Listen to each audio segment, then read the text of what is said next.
Hello, fellow hair loss people. So today is my day 125 progress update review. I'm in a little bit different environment right now, visiting my folks for Father's Day. So the lighting might be a little different than what we're used to, but zoning in on the area now. So this is my foot out looking pretty good. You can see even head side to side, foot out is looking pretty good right now. So I'm really happy with how that looks.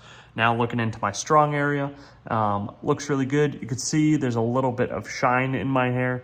That is from my topical finasteride minoxidil mix that I've been putting in my hair.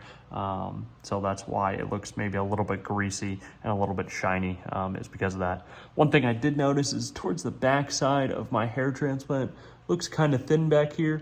My guess is that when my barber was cutting my hair, that I didn't really notice because my native hair was so much longer and kind of pushed forward to block everything, that now that it's been cut, I think I'm just a little bit more cognizant of it. It's still by no means looking bad. I'm very happy with how it looks. Looking at my hairline, my hairline itself is kind of thin, but then if you go kind of a half centimeter back, it's actually thickened up quite a bit.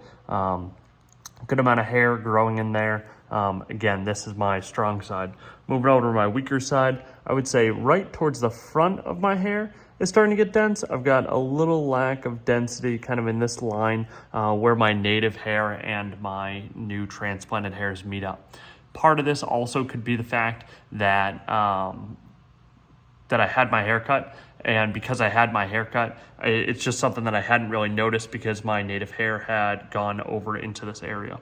So looking at it from the head down perspective, this is how it looks, and then looking at my crown area, that is how it looks.